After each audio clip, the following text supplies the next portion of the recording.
call board meeting of the Mississippi Achievement School District for February 28th. The agenda is before us.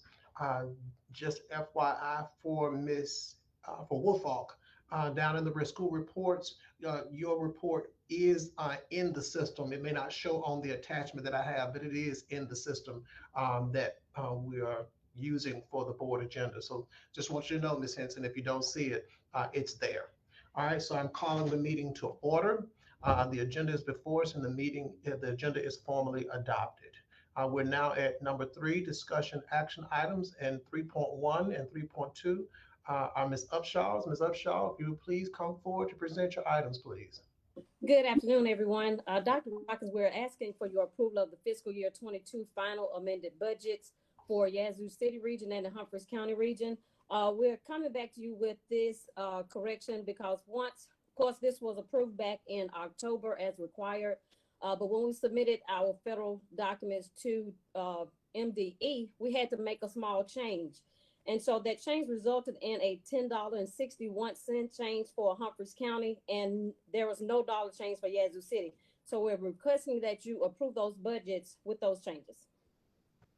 Thank you, Ms. Upshaw. Items 3.1 and 3.2, items 3.1, yes, 3.1 and 3.1.1 and 3.1.2, they're both approved. Thank you, Ms. Upshaw. All right, we have 3.2, Ms. Upshaw.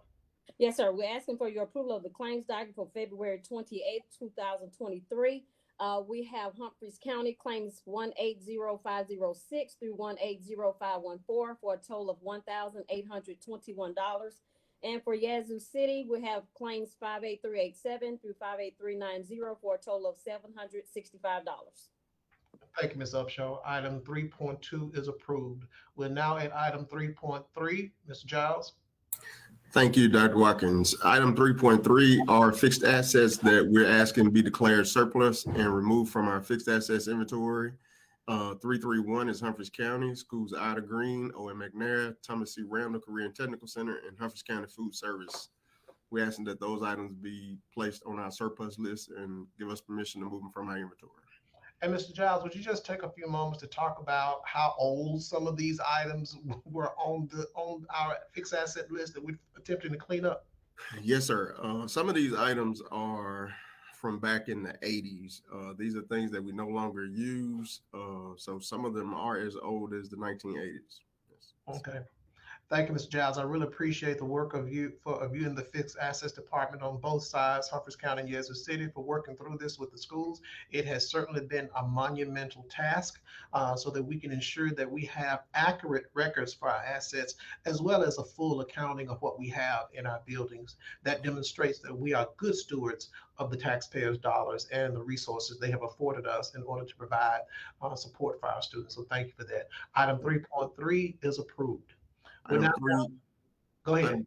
3.32 is the same inventory for the Yazoo region, Woolfolk cafeteria, Woolfolk Middle School, Yazoo City, fixed asset removals, Webster, Yazoo City High, Yazoo City Sped Department, Yazoo City Central Office, and McCoy Elementary. We're asking that those items be added to our surplus list and that we have permission to remove those items from our active inventory. Thank you again, Mr. Giles. Item 3.3.1 and item 3.3.2, which are both under 3.3, that's all approved. Thank you, Mr. Giles. And now we're down to 3.4, Mr. Wilson. Good afternoon, Dr. Watkins. For item 3.4, we are requesting approval of stipends for instructional coaches and teachers. And what we're asking is that we allow them to do additional duties regarding our benchmark assessments. So for our writing has to be scored in district. And so what we want to do is ensure that we have a set group of people ready to grade the writing so that we have the data back in time to be able to make informed decisions about instruction. So we're asking that we approve item 3.4, which is approval of a stipend for instructional coaches and teachers to do additional duties regarding scoring writing. All right. Thank you, Mr. Wilson. Item 3.4 is approved. We're now down to item 3.5, which is the actual last item of the board agenda, which is also the longest item of the board agenda, where we do our monthly school reports for Yazoo City and for Humphreys County. Before Mr. Wilson comes to present the principals who will report, I'll ask Dr. Austin to once again to talk about why this portion of the agenda is required and why it is important as well that we share this with our community. Dr. Austin. Good afternoon, Dr. Watkins. It's important that we share this information with not only our school, within our school district, with you, but also with the community and with the Mississippi Department of Education, because we are schools that are in school improvement. And each month we have to report out specific information, lagging and leading information about each school, so that the parents and community members will know exactly what standing we are in, how we're using the funds that we receive from MDE for from the federal government for school improvement. Thank you, Dr. Austin. We appreciate you for sharing those details because it's always important for us to be really clear about why we do the work that we do and how we do the work that we do so that everyone is in accord in regards to why we are, and why we are where we are and what we are doing. And so thank you for that. Dr. Wilson, Mr. Wilson, please present the principals for their reports from Yazoo City. Yes, sir, and I will claim that as well. I'm going to ask Ms. Robertson to come forward to present her monthly board report for Webster Street Elementary School. Good afternoon, everyone. I am presenting for Webster Street Elementary School, and the information. Can everyone see your report? No, sir. Okay, so there is a process for this. So let me stop sharing that. Google Meet is going to make it a little bit different for us, folks.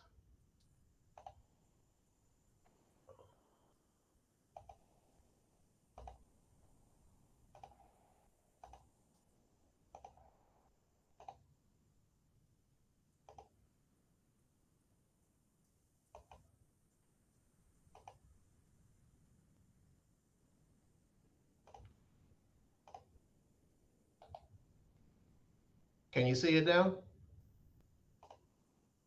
It's loading. Can you see it? No, sir. It's a black screen with your name on it. Okay, not sure what's happening there.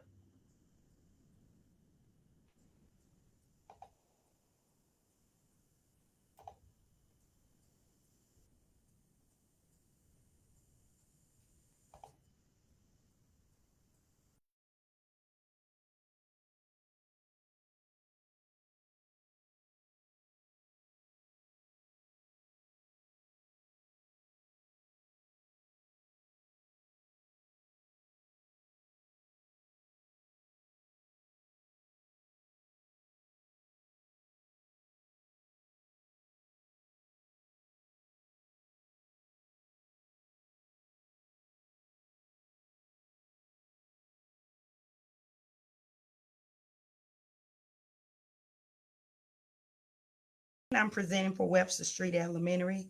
In terms of our proficiency goals, our goals are we are looking at 55% proficiency for reading and math. Again, we're not quite at the MAP testing phase as the upper grade levels. However, we still have to set goals and have a goal to work toward to contribute to our district's overall growth. As you can see with our first diagnostic data, beginning of the year, we had students, our reading, our proficiency was 4%. Math, it was 1%. Our growth for all was 81% in reading. And it was 53% in math. Growth for our urgent intervention group was 15% in reading and 46% in math. Second diagnostic, we did see growth right there. We went from 4% in reading to 19% growth. Proficiency rating from 1% to 6%. When we look at our students scoring in our intervention categories went from 81% at the beginning of the year to 70% in reading, 53% to 74% in math. And our urgent interventions went from 15% in reading at the beginning of the year. It dropped to 8%. And from 46% in math to 20%. We are slowly trending upward. When we look at our overall enrollment, our enrollment for the month of January was 301 students.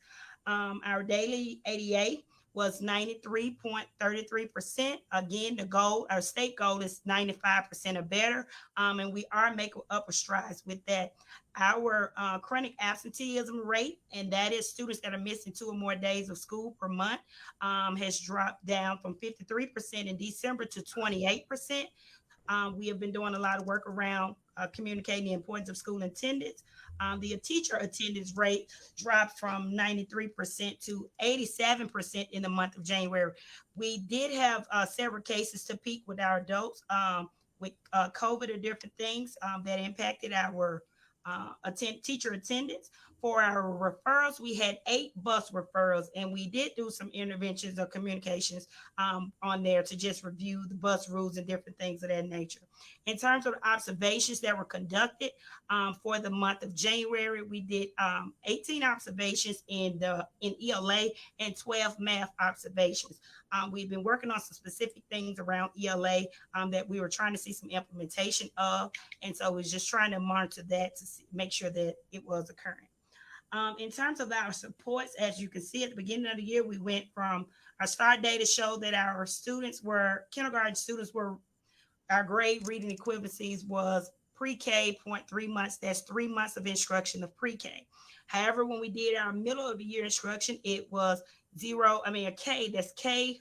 They were performing at the first month, kindergarten with 1 month of instruction. So again, trending upward. Our first grade data showed that based on our ready, students had a BR, then that BR means like below reading. That score was 248.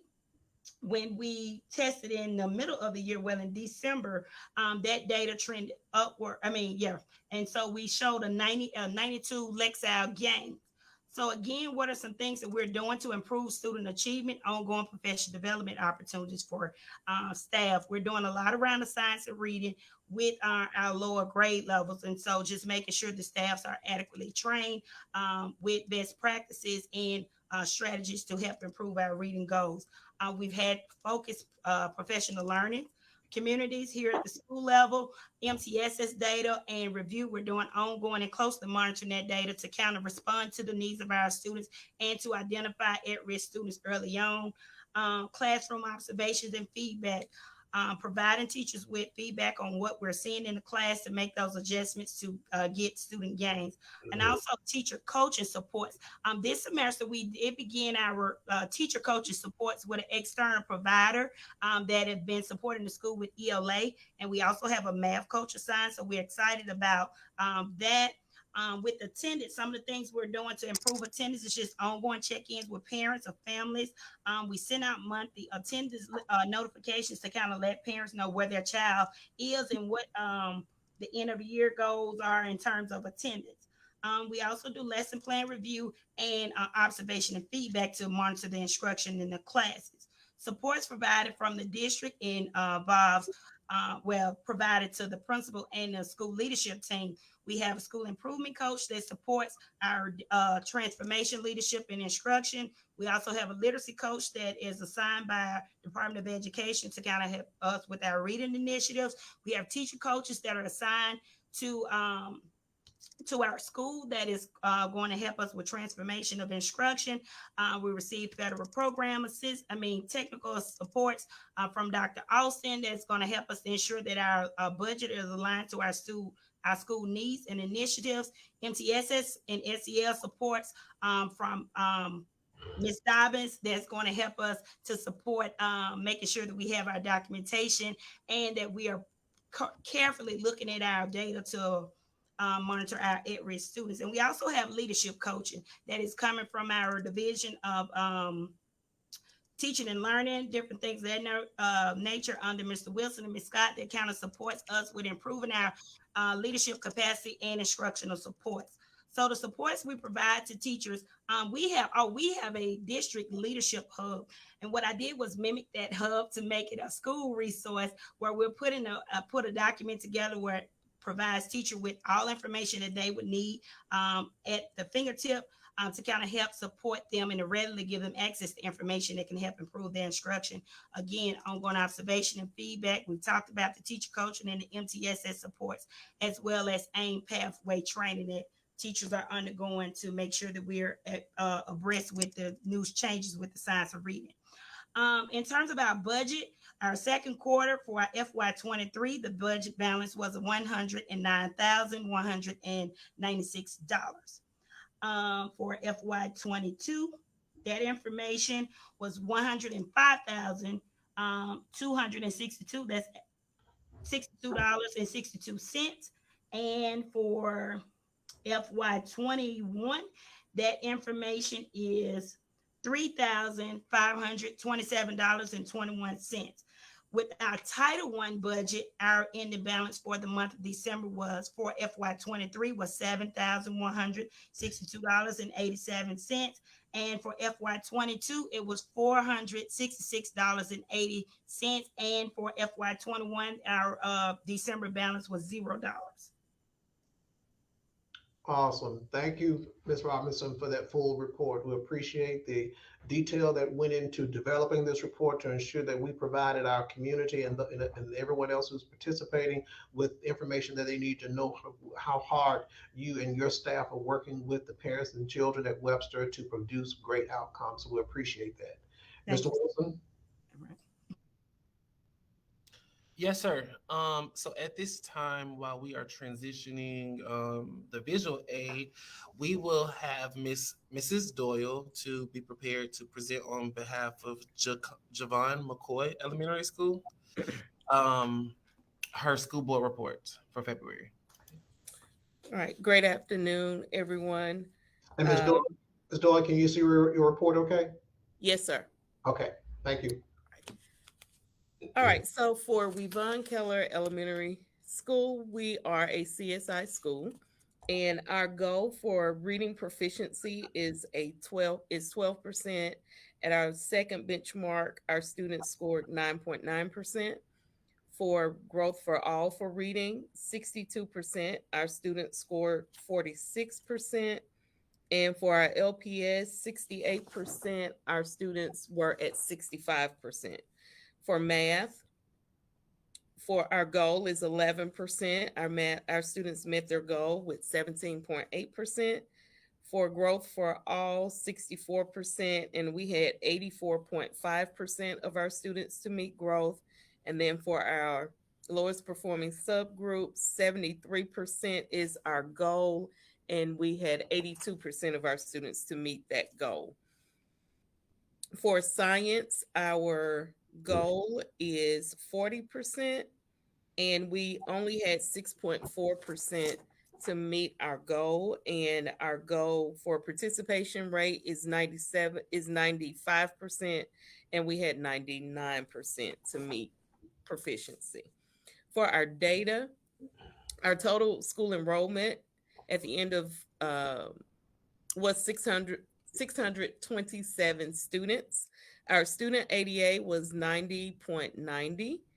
Our students with 2 or more absences grew back up to 41%. So we did, as a leadership team, look at that, and I'll tell you later what we came up with. For teacher attendance rate, our teacher attendance rate was 95%. And we're attributing that to our 2-week break in December. Everyone came back refreshed, and our students were the ones who also had we had a virus to spread through the school, and it was hitting our kids like the latter part of January, early February. So our February our attendance data will probably look a little bit like this. It was some bug going around. For discipline referrals, we had 14 discipline referrals. For our ELA observations, we had 15. For our math observations, we had 14. For our science observations, we had 6. And after speaking with Mr. Wilson, we do have a plan in place now where you will see in February that those observations are significantly increased, and they are more purposeful and organized with the way we did it in February as opposed to January. And January was a shorter month. We had more days out. All right. So when we look at addressing the challenges, when we look at the academics, looking at ELA is continuing to provide small group instruction based on the student's specific needs. Our comprehension time, we have, instead of doing that a lot of whole group, we started using that time to do small group instruction with our students. Our librarian assistant engages the students in writing activities in the library. She uses summaries and other writing prompts that she's using in the library to help us with our writing initiative. All teachers, including the elective teachers, are participating in our school-wide strategy of choral reading. And many teachers have said that they have seen an improvement in the students' overall readability since we've been using this method.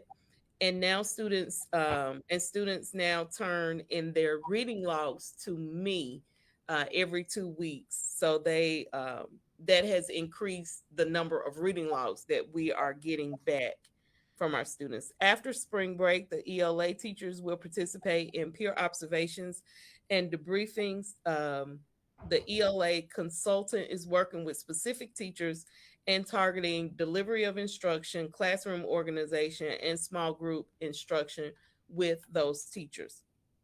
In math, the math teachers are still targeting one domain per week during their intervention block. So those students that have specific domain deficiencies, those are the kids that are getting pulled during our intervention block to work one-on-one with those teachers. And then they're spiraling other standards that are either mastered or that were close to mastery through bell ringers and exit tickets. Small group interventions are still targeting students based on their specific standards. Teachers are being more intentional about the iReady lessons and working with and individualizing the students' instruction, their learning path. They're more intentional about what they're assigning the students. So the students are working on both their learning path and they're working on lessons that the teachers have assigned to them based on their responses in classes. And we are also, the math consultant is working with specific teachers in targeting the delivery of instruction, preparation, and preparedness. And there's one teacher she's working with on student behavior. In science, those students that scored at the top of level 3 are being targeted within their whole group instruction, and they are using small group instruction. They are using small group instruction. And if we add those students that scored at the top of B, we will meet our proficiency goal for science. In January, we held our Parent Academy, and we had over 200 participants, both parents and students engaged in the school-wide strategies that we're using in ELA and math. Our next academy is scheduled for March 2nd, which is Thursday. And our focus then will be science and ELA to see if we can get our parents to help us with that science initiative. For attendance, we are still doing our perfect attendance and making sure that we celebrate those students who are working together as a class to meet their perfect attendance goal. And our parent liaison continues to call the parents of the students that are absent. As far as district supports, our executive directors have helped develop a plan to schedule more observations and being able to give more timely feedback to our teachers. So February will have a significant increase in observation and feedback sessions. They also conducted a walkthrough to observe the writing instruction using the district writing protocol, and they provided next steps and suggestions for the implementation. Our special education director is very instrumental in ensuring that we're staying within those guidelines, not breaking any laws, and not breaking any state or district guidelines, adhering to the IEPs We have learned a whole lot about behavior intervention plans, or BIPs, and she also assists us when we are constructing responses to parents. We shoot her emails that we want to send out, or teacher responses, and she always gives us feedback on making sure that our language is aligned to what it needs to be as far as the guidelines. Our director of student support services continues to help us keep the MTSS coordinator here at McCoy updated with next steps, reminders of due dates, and making sure we have all our paperwork aligned, our binders are up to date, and we are doing everything we're supposed to with our interventions. Federal programs and director of assessments assist us with applying those funding codes to make sure we have ordered everything we are going to need for testing, so that we'll have everything in well before we start testing, and providing technical support for those budget line items. Our director of teaching and learning assisted us with the facilitation of our 80% PD day. She helped us help teachers navigate the survey, and understanding what some of the language meant, so that they could make sure we were giving adequate information. And she also participated with the walkthrough for writing, for our writing instruction. As far as the budget for our school improvement funds, we have remaining for our FY22 $121,616 for our July 22. That next line item, 43,791.56. And then for our next line item, our balance is $7,471.35. For our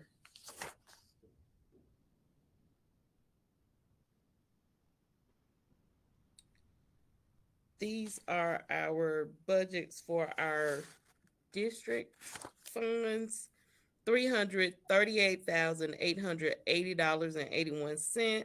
Then for our next line item, $32,440.13, and $112,401.62.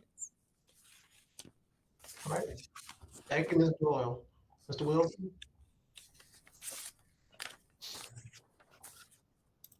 Yes, sir. So at this time, I'm going to ask Ms. Henson to come forward to present the February board report on behalf of Betty E. Woolfolk Middle School. Good afternoon from Betty E. Woolfolk. I'm Ms. Henson, the interim principal. Starting, our accountability goal is 334 points that would have us at a C. Last year, we scored 219 points, which had us a rating of an F, which caused us to be in CSI, which is Comprehensive School Improvement and Targeted Support. As far as going towards meeting our goals, we can look at the first benchmark data results. We're looking at reading, where we had a 10.5% proficiency rate. Our growth overall for our reading was 45.3. Can you scroll down just a little bit down for me, Mr. Whistler? Okay. It was 0.3%. And then for our growth of the bottom 25, which is our lowest performing students in our school, for reading, we got a 53.4. When it comes to math in the first benchmark, we had 61.1% proficient. For growth overall, we had 70.3. And for the bottom 25, or our lowest performing students, we had an 85.8%. As we transition to the second benchmark and we look at the reading scores, once again, our proficiency rate maintained at a 10.5%. Our growth overall dropped a little bit to 40%. and the growth of our bottom 25 remains steady at 53.4%. When we look at math in the second benchmark, we see that we had a 7.9% proficiency rate. We had a growth of overall of 64%, and the bottom growth of the bottom 25 rose to a 89%. At this current track, we have not met our accountability goal of a C. However, we do have 275 points we've accounted for that has us at a D rating.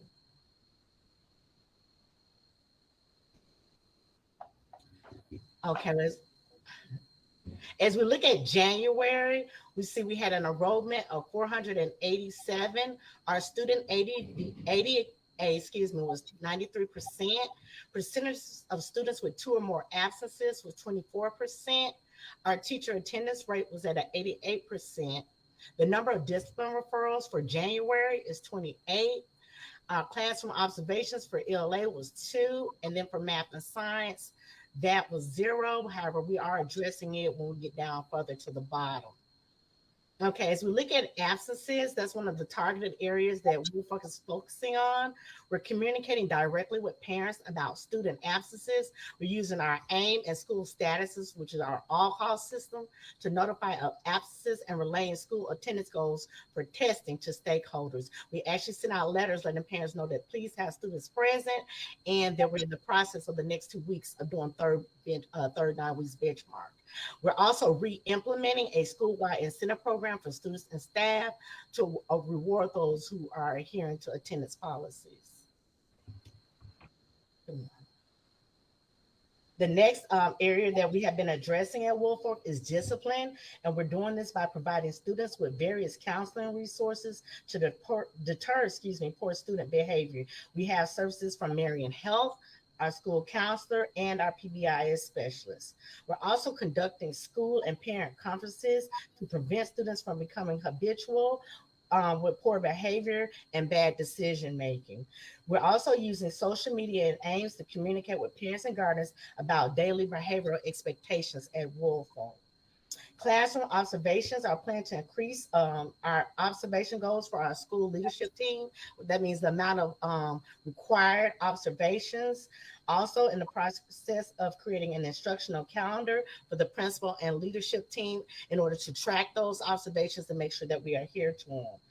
Also, the leadership team will be collaboratively working and analyzing feedback data for walkthrough observations to identify and address instructional strengths and weaknesses of the school to make sure that we identify, analyze our trends, and that we proactively work together to address them.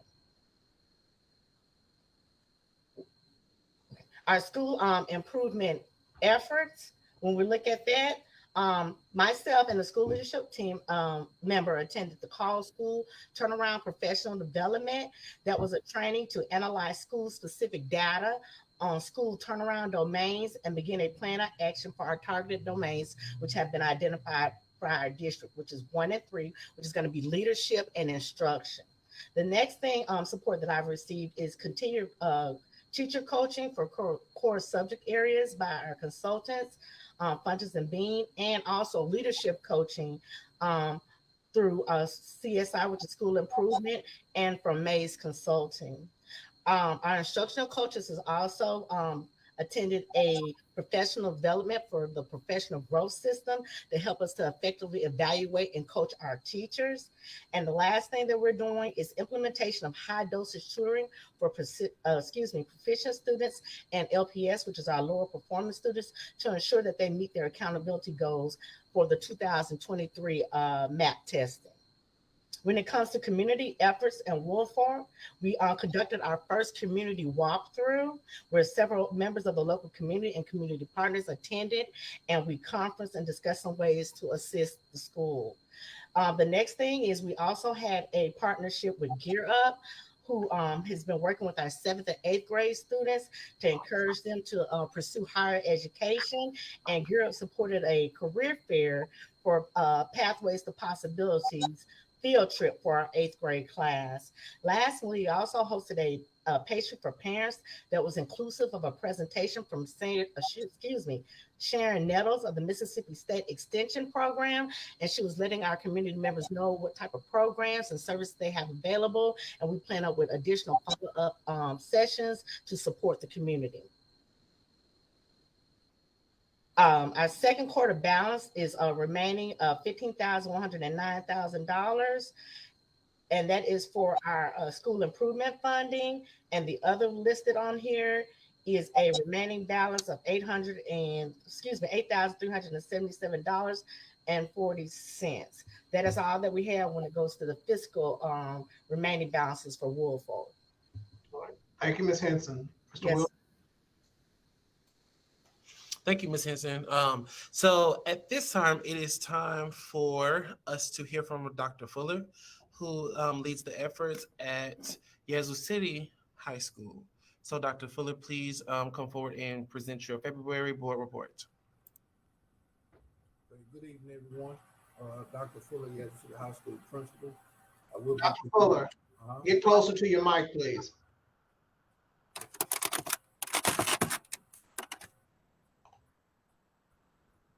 Good evening. Can everyone hear me?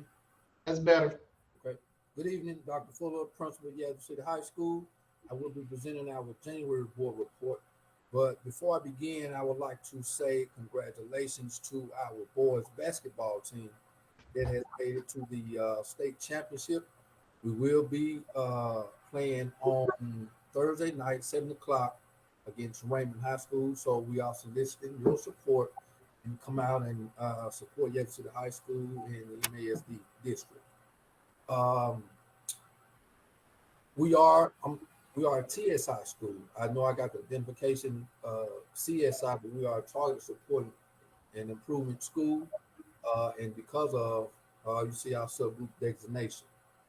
I will start off by looking at our proficient goals from last year. As far as our overall school goals in 21-22, they were 15% goals. This year for 22-23, they are 42% in reading. Growth of all last year, 21-22 was 50%. This year, our goal is 80%. Growth of the bottom 25 in ELA, 65. 22-23 is 70%. For math, 22-21, 15%. 22-23 is 10%. Growth of all, 21-22, 65%. 22-23, it'll be 95%. And our growth of our bottom 25 in 21-22 is 65%. And now we've set our goal to 100% of our kids moving in that bottom 25 area. Science, biology, 21-22, 45% proficiency. And at this point now, we have our biology students at 5%. So we do have a ways to go to reach or even to surpass that goal. U.S. history, last year was 21-22. At this point that we are now, we are at our 30%. So we are moving towards that targeted goal. Our second second benchmark in ELA, we had 15.1% proficient. We had 62.3 growth of all, and the bottom 25, we had 36.9%. Math, we had 6% growth of all, 89%, and growth of all math, we had 100%. Our attendance, our enrollment for the month of January, 608. We had a lot of different activity going on in the month of January. Student 88, 94.2. Number of students with 2 or more chronic absentees, 26%. Teacher attendance rate went down just a little, 93%. Number of discipline referrals, 28. Number of classrooms observations, 15 for ELA, 6 for math, 21 for science, and 8 for U.S. history. We have implemented some strategic moves or changes within Yazoo City High School. So that's the purpose of the more observations for ELA and science. Discipline referrals have increased slightly again. We had a lot of different activity going on. We are continuing to take proactive approach by utilizing services of marriage counselor. They have been a big addition and a big help to us and our discipline issues that we're having here at Yazoo City High School. Um, Additionally, Yazoo City High School, we are continuing to implement behavior intervention plans that include individual and group counseling. The multi-tiered restorative practice approach is ongoing to continue to change the culture of the school. And we are continuing every day to change the culture here at Yazoo City High School. Um, Consistent communication to the parents and emphasizing the importance of attending school to assist with the chronic absenteeism.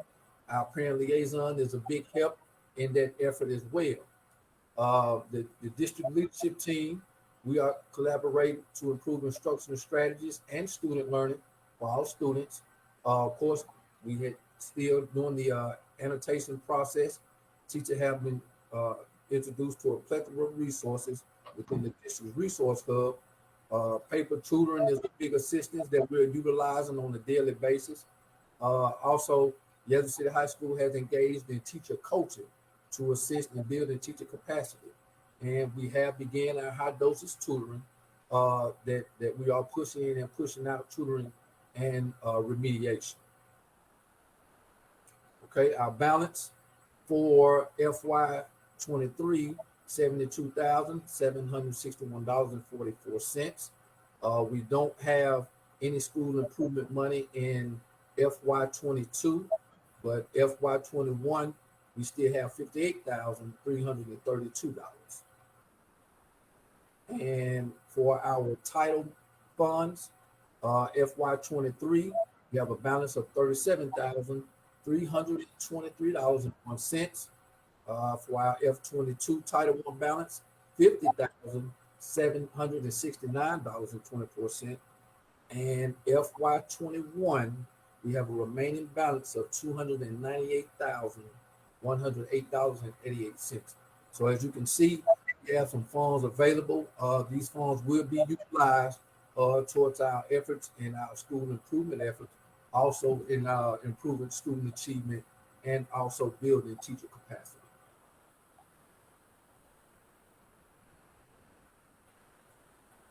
Thank you, Dr. Fuller. Mr. Wilson will now move to the Humphreys County reports.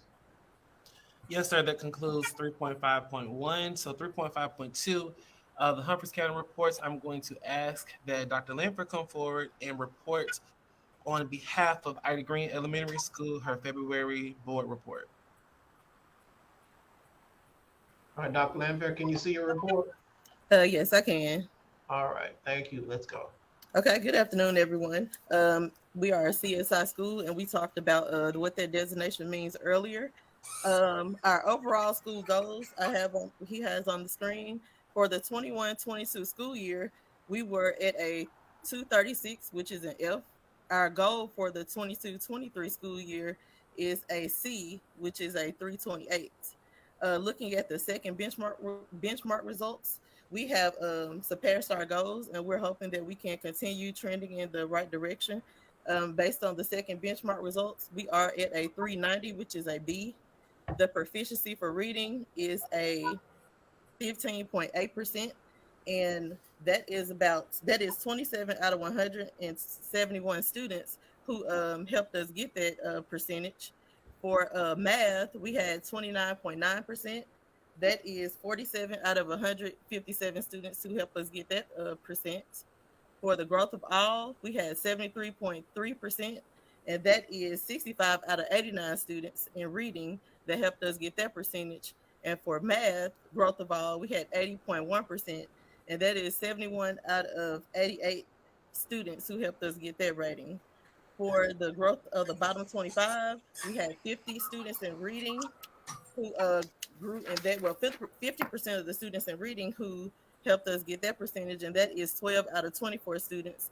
And for the growth of all, for the growth of the bottom 25 for math, we had 85.2%, and that is 23 out of 27 students. Okay, for our total school enrollment, as of January, we had 371 students. The student average daily attendance is 94.01%. The number of students who are chronically absent, 13%. The teacher attendance rate, 94%. Number of discipline referrals, 3. Our classroom observations for ELA, we had 23 for ELA and we had 32 for math. Okay, our plan to become a successful school. Of course, the parental and community involvement, that is going to be key in helping us reach our goals. Back last month, we had our first community walkthrough, and there was almost 100 parents who were in attendance. So that has really been beneficial to us in helping getting parents involved and getting parental support. We are a one-to-one school district. Each student has an electronic device, has a Chromebook. We have an MDE literacy coach 2 days out of a week. We have an amplified data coach 2 days out of a week. And in addition to the amplified data coach, we also receive other data coaching from Ms. Funches. We have a school-based literacy and math coach. We have high dosage tutoring for 3rd and 4th grades, ELA and math. And those high dosage tutors, they target those areas that I talked about previously. They target those proficient students, those bottom 25 students, and those students who are counted in the middle, like those level 2, level 3 students. We have teacher coaching also for 3rd and 4th grades, ELA and math. We're dedicated to helping build teacher capacity to help us get our students to their desired goals. We have target POCs for planning, data, and content. We have common planning with teachers to create relevant, meaningful, and engaging lessons. We ensure that high quality tier 1 instruction is occurring through feedback, through observations, feedback, follow-up, co-teaching, modeling, and so on. And we also do peer observations. Teachers are allowed to go and see other Rockstar teachers in action and learn from them as well. Also, we have weekly newsletters to parents, keeping parents informed on all levels, so there won't be any surprises. We have weekly grade reports that go home every Wednesday to parents. We have remind messages. Each teacher is responsible for communicating with parents through remind, and I myself have a remind set up to communicate with staff. The parents have teachers have to communicate to the parents about their child's progress, and we have a very strong, I would say, a very strong MTSS process where we monitor the students' progress to ensure that they're reaching their goals. Our plan to increase our teacher ADA, just like students, teachers like rewards also, grown-ups like rewards also. So just incentives like gift cards, duty-free lunch, and so on. Create a team. We have like a team attendance competition among students. We're continuing to create a culture of care and building those positive relationships.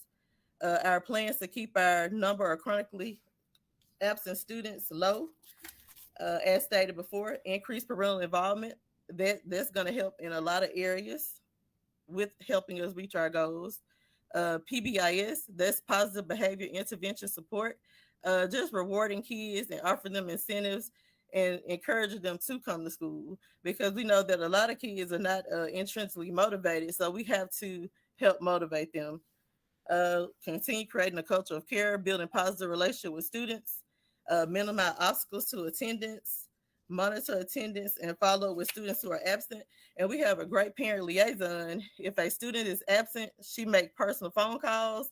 If a student is absent more than one day, she will also make home visits. So definitely making sure that our kids are coming to school, because they can't learn if they're not at school. Our plans to keep our discipline referrals low. We have PBIS, SEL, that's social emotional learning, and restorative practices. And that's basically trying to see exactly what is the root cause of the problem. Since we are a PBIS school, we do not do any corporal punishment or anything like that. We like to find other ways to keep the discipline referrals low. For the funding portion of it, I'm sorry, for the other portion of it, on the supports that we're being provided, we have district learning walks, leadership PLCs, the resource hub, curriculum connections, and data management systems. And I've been taking notes as the other principals were presenting. I have some things I want to add to that column. So I'm going to be updating that and it will be ready for next month. Okay, down to the budget. Okay, and this budget information has to be updated. Also, the first quarter balance that needs to be updated, but these numbers, the second quarter remaining, that should be on third quarter remaining. But on third quarter remaining for the school improvement funding, we have $111,495 for FY23. For FY22, we have $75,533.36. And for our remaining balance for FY21, we have $24,218.73.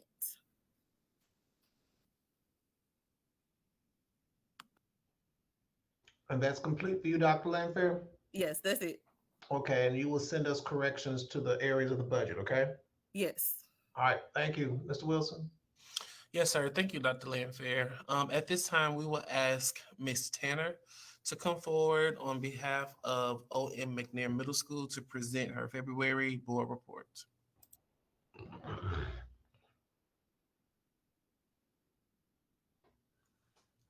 Okay, good afternoon. All right, so I printed my stuff out because the writing is a little bit small for me on the screen. So I'm gonna be reading off the paper, but it's the exact same thing. So McNair Middle School is a CSI school based on how our students performed on their accountability data. So we did select all for that. So when we look at our overall school goal for 21-22, we had 220 points, which did give us an accountability rating of an F. Our goal for 22-23 is to obtain 329 points to be a C-rated school. For 21-22, we had 10.8% of our students proficient. Our goal is to have 15% of our students proficient for this school year. For math, we had 5.1% of our students proficient. The goal is to have 14% of our students proficient this year. For growth of all, we had 40.3% last year. Our goal this year is 43.1%. And then for growth, oh, I missed my math. I promise I will update that math. I don't know how I did that. I'm sorry. And then our growth of our bottom 25% is 54.9% is what we had last school year. And then we have a goal of 74% for reading. We had 53.3% proficiency in math last school year. And we have a goal of 80% this year. And so all of those factors will contribute to our accountability rating of 329 points for a rating of C. For our second benchmark assessment, we had 11.5% of our students that scored proficient. We were short of hitting our goal of 15%. For math, we had 5.6% of our students proficient in math. We were not successful with that 14% goal. For our growth of all, we had 32.3% in reading. We had 79% for math. Our math students are on target to hit their growth goals for our upcoming assessment. We're working very hard to close those gaps with our reading goals. For growth of our bottom 25%, we had 47.8% that hit their goal for reading, and then we had 103.2% to hit their goal for math for our second benchmark assessment. Okay. So when it's, oh, and then we have a projection of 298, which gave us a D for our benchmark 2. And 298 is not our goal of a C. So we still have to work hard to get those other 30-something points that we are missing on the table, that we're leaving on the table. So when we look at our enrollment data.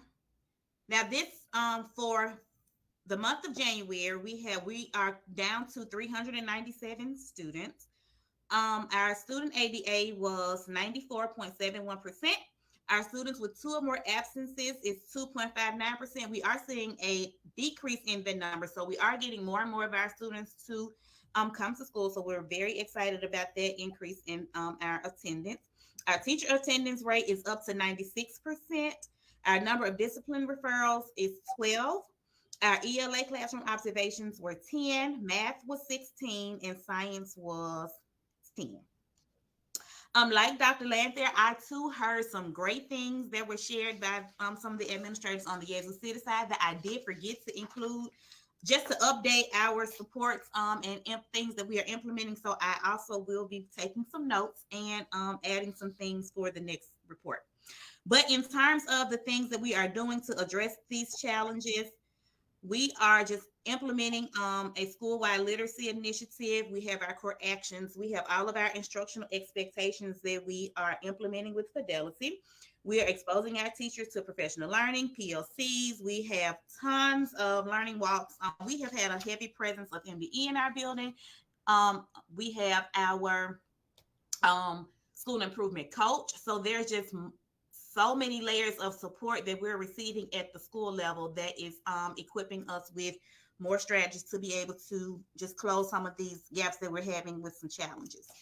We also have daily affirmations to our staff and students. We have a learning condition system, MCSS, daily and weekly PLCs and professional learning. We have our Amplified Data Coach. We have our house system, and then we have frequent affirmations to teachers, such as our Teacher of the Week, our Teacher of the Year, teacher celebrations, and other incentives that we do offer our teachers. In terms of the district supports, we got the Resource Hub, the Core Actions, Leadership PLCs, Curriculum Connections, District Learning Walks, our data management system, school-based counseling, high dosage tutoring, and teacher coaching. And we have our newly developed writing protocol that we are implementing across the board. And just last week, I forgot to add this, but the district also did provide us the opportunity to engage in an adolescent literacy training, which is definitely going to be a shift that we're going to use to help close some of our reading gaps. So I will update that as well for district support. In terms of community engagement, we had our community walkthrough. We have had parent data nights, and we have had our Title I meeting, which have allowed stakeholders to actually come into our school and see the different things that we have going on so that we can solicit their support and efforts to help improve our school. And if we look at funding, I did not do the March funding, but based on what we had at the end of the second quarter, we had $80,491 for FY22, $72,231 for FY21, $0 left for FY20. And then for title, we had $76,266 for FY22, $9,258 for FY21, $0 for FY20. But once we do the updated balances for the end of the third quarter, a lot of these funds have been expended. Does that complete you, Ms. Tanner? Yes, sir. All right, Mr. Wilson. Thank you so much, Ms. Tanner. And so now I'm going to call Mr. Russell, who will be presenting on behalf of Humphreys County High School, his February board report. Thank you, Mr. Wilson. My name is Raymond Russell. I'm the principal at Humphreys County High School. We do not have a school identification, and our overall goal for the 22-23 school year is a 580. Our 21-22 accountability. Ms. Russell, I want to make sure that the community understands that you don't have a school improvement designation. You're not CSI, TSI, or either one of those. Yes, sir. That's true. We do not have a school improvement designation. So that X should not be on your report, now should it? Next is it should not. All right. Yes, sir. It should not. Highlighted NA, and that's correct. But you forgot to remove the X over there. Okay. Yes, sir. All right. Thank you, sir. Our 21-22 school accountability rating was a 524, which is a D. The 580 goal that we have for the 22-23 school year would be a C. Going down to our benchmark 2 assessment results. According to the benchmark 2 assessment results, we would have a 690, which would be a B. ELA, we had a proficiency of 59.2.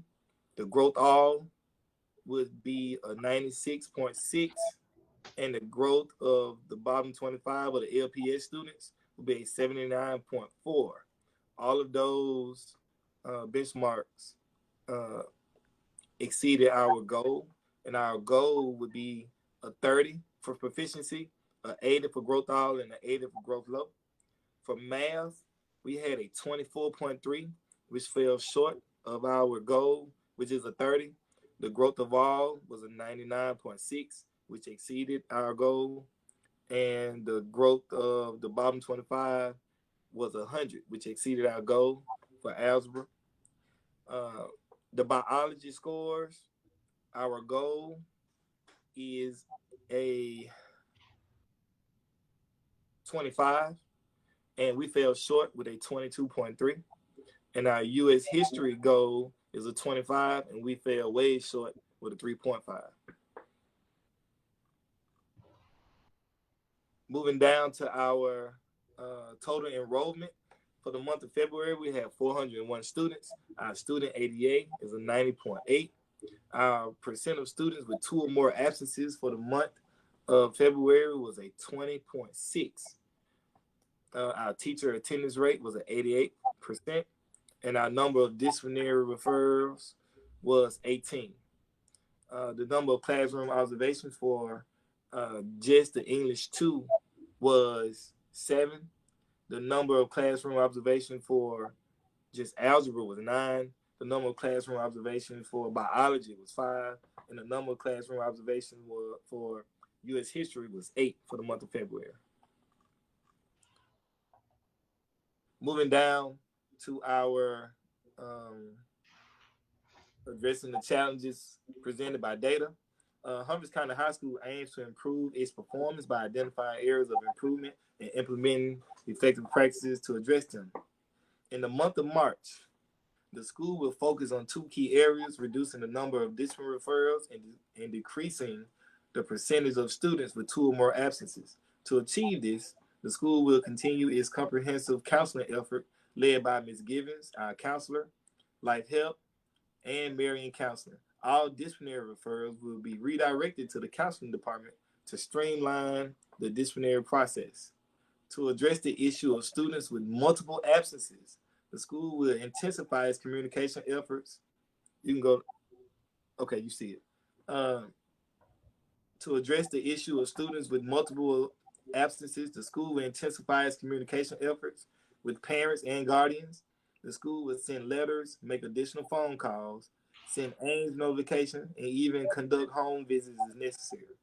These measures will ensure that parents and guardians are aware of their child's attendance and encourage them to take steps to improve it. Classroom observations.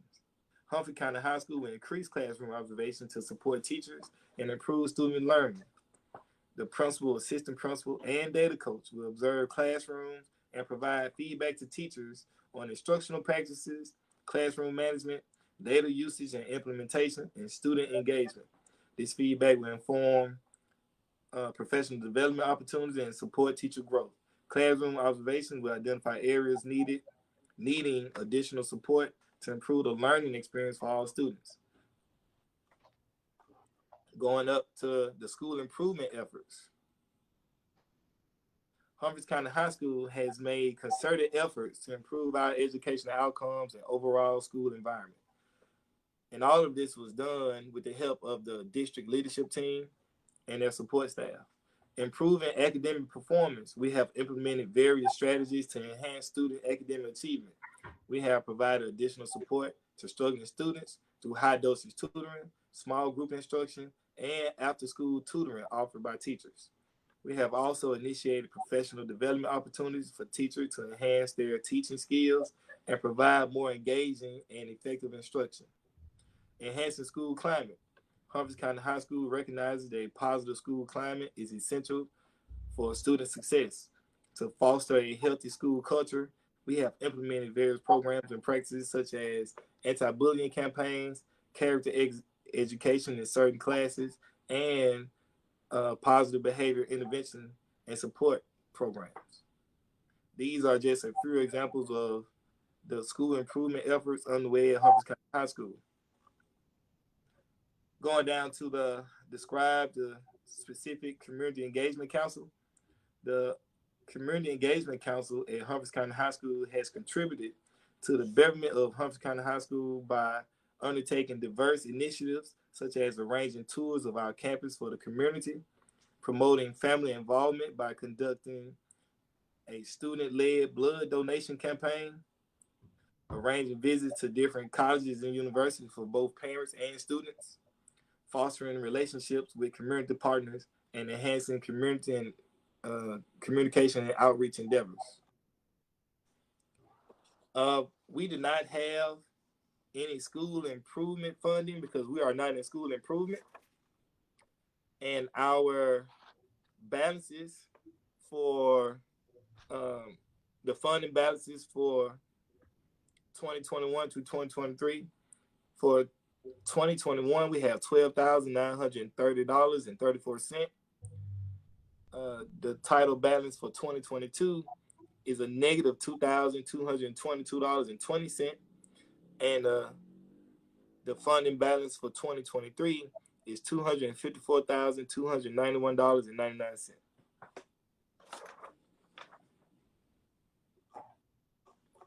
So, Mr. Russell, where are you reading those numbers from? I don't see those numbers. Am I missing something? No, sir, you are not. I omitted I actually overlooked that last page, Dr. Watkins. My apologies. So I pulled up the funding balances that Dr. Austin sent us. Okay, so let me remind you and all the other administrators that the quality of what we present to our community is extremely important, and the accuracy of it is required in everything that we do. At no time should we present information does not reflect the actual information that we need to communicate to our community. Let's not allow this to happen again. Our reports must be on point. Our presentations must be clear because we owe quality information to our community. So let's be sure that we don't allow this to occur again, sir, okay? Yes, sir. And that's to all the other administrators as well. We will initiate a process. Mr. Wilson has already sent me a message that we will look very early on at our reports to make sure that they reflect the consistency in what is expected in the content. We have improved the content of our reports over time. Your presentations have improved, but we also want to make sure that as we expect excellence from our students, in what they present, we should be presenting excellence to our community at all times as well. And so we're going to continue to get better together. That I promise you. All right. Thank you, Mr. Russell. Mr. Wilson? Yes, sir. Thank you so much, Mr. Russell.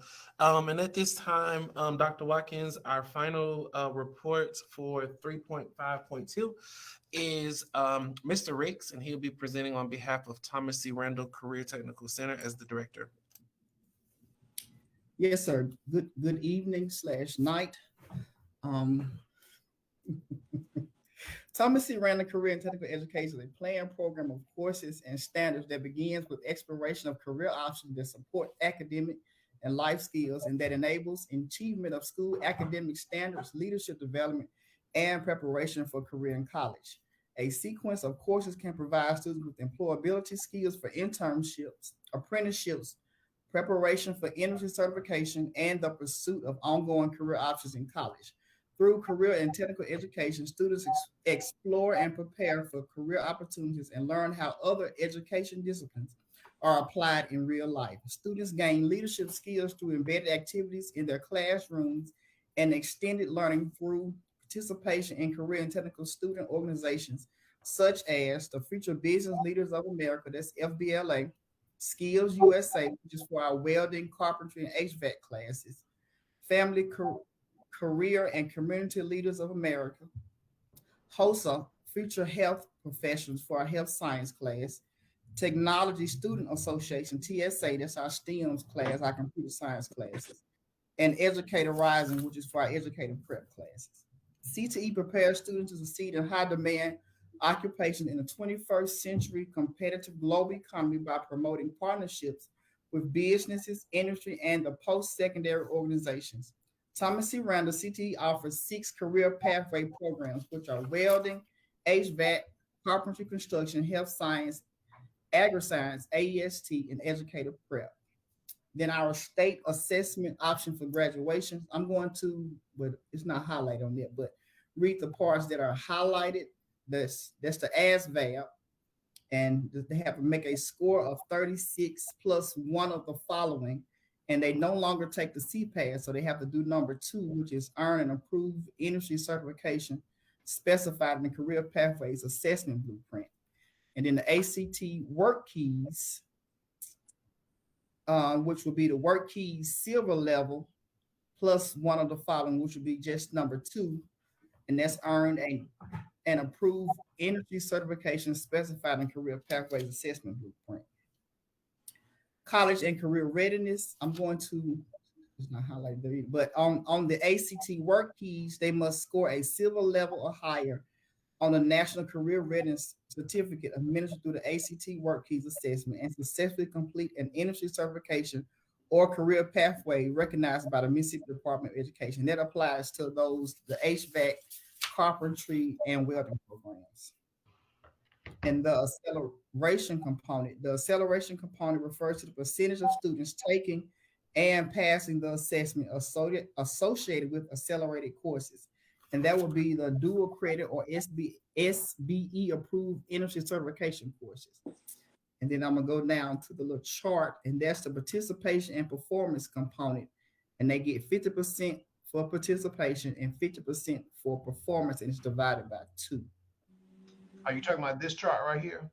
No, sir. It's not necessarily a chart. There's A and B right there. Okay, yes, thank you. A and B. Okay. Then the industry certification, we have welding, HVAC, and carpentry. And the chart below that lists the number of students enrolled in each program. We have a total of 126 kids. Now we'll go to the module score reports.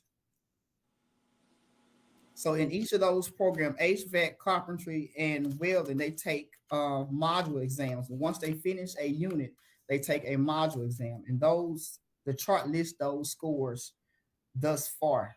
And if they have two chances to pass it in a 24-hour time frame.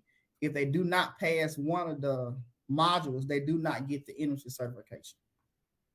And so the chart at the top is the HVAC for first year students. Is that correct? Yes, sir. And then the second one is the HVAC second year students. And then the next one is. And just to be clear, so this public knows, passing means the number of units, the number out of the 6 students who passed those particular modules. Yes, sir. Okay, and the training recommended means that the students who are going to go through retraining in order to give them another opportunity to pass. Is that correct? Yes, sir. If they made below a 70, it's gonna say they need training recommended. Okay. All right. And then they have another option to take it. They have another chance to take it in a 24-hour time frame. Okay. So I see in the last 2 columns where you have 5 and 5, but there are no recommendations under those last 2, 5 and 5. Did you lose 2 students from the program? They were not. It was 1 student. That student wasn't there that day they tested. 1 student. Okay, 1 student. You're right. All right, 1 student. I was at 1 and 1 would be 2, but you're correct. It's 1 student. All right. Yeah. So HVAC is the second year that you're passing and then recommended for training. So that means of the 3 students who've taken their modules, they've already passed those particular modules. That's correct? Yes, sir. They're done. Yeah, they're done. Okay. And do you know how many more modules they have to assess? No, for the second year, they're completely finished. So they're finished. So what does that mean in terms of, now will those actually translate into an industry standard certification for them, or will that impact the high school in some way? Yes, sir. They will actually get their industry certification. It'll go back to their performance and their and participation component. Okay, so of the 3 HVAC second year students, which are 3 students, did they complete all of this first semester, or did they complete it this semester? They completed it this semester. This semester. So we have 3 students that are industry certified. Is that what you're telling me? They're about to get their certification? Yes, sir. That means they'll be certified to go out there and get a job to repair HVAC systems. Is that correct? They will have to sit for another exam, but as far as the state is concerned, yes, sir. As far as the state is concerned. Okay. Yes, sir. And those three students for the assessment, those three students will translate into improvements in the accountability rating for the Humphreys High School. Is that correct? Yes, sir. All right.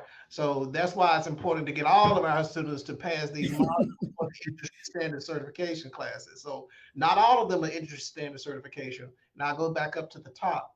You have three: welding, HVAC, and carpentry construction. So this is quite helpful. Thank you for separating out that HVAC 1 and HVAC 2. And I see what you have for carpentry construction first year, same design there. And I'll go through this carpentry constructions. That was first year. Then second year, right Yes, here, sir. same design. Welding first year, second year, and then we're down here to the work-based learning. So that data is quite helpful. Oh, wait. All right, go ahead, sir. Okay. Work-based learning is a training program designed to support middle and high schools as students are exposed, prepared, and connected to career avenues within and beyond the classroom setting. The program combines work readiness preparation, related occupational classroom instruction, and work site training. Work-based learning is designed to sustain interaction with industry or community professionals in real workplace settings or simulated environments to give students firsthand engagement with the tasks required in each career field. Then we have what is called our embedded work-based learning, which are in our health science and our AEST classes. And those, when they can go out and get those hours, or we can have people come in and they can perform those various hours. And they can only get up to 5 hours per each unit or each interaction with a person. And they have to earn a level 4, which is 35 hours or more. Okay. And the rest of this is basically the appendix. Is that correct? Yes, sir. That's the rest of his appendix. Thank you, Mr. Ricks, for this report. On the Yazoo City side, Mr. Peters could not be with us this evening, and so he does have a report to present, and so his report will come in March so that we know what's happening over in the Career and Technical Center for Summers Career Technical on the Yazoo City side. And so this, just so that you know, doing a monthly report for Career and Technical is not a requirement of the state. And with Webster, and I think for Humphreys, it was not a requirement for them to do, Humphreys County High School to do a requirement as well, because they're not in school improvement. But we wanted to make sure that all of our schools, to some degree, feel the heat, but at the same time that our community has an opportunity to see exactly what's happening in every school, regardless of whether it's in school improvement or not. This is information that we are supposed to share with you, that you are owed as a community member, because we are your public schools, and it's our desire to make sure that your students, our scholars, have access to the very best, and that you know that your students are getting the very best. And I thank you for that. Mr. Wilson, do you have any closing remarks? No, sir. I just asked that you approve item 3.5. We do realize that Summers will present on the next board meeting, but the board reports that were presented tonight, I do ask that you accept those. I do accept and approve the reports. Once again, thank you everyone for participating this evening. And so hopefully, Ms. Robertson, you'll be all right getting home. I see you about to pass out with your hand on your face over there. Just a little something to make you smile. Thank you everyone for presenting the reports. We are getting better and better and better every time we present to our community. And that's what we want to present to them, that we can improve as our schools improve. Thank you very much. Have a great evening. See everyone tomorrow.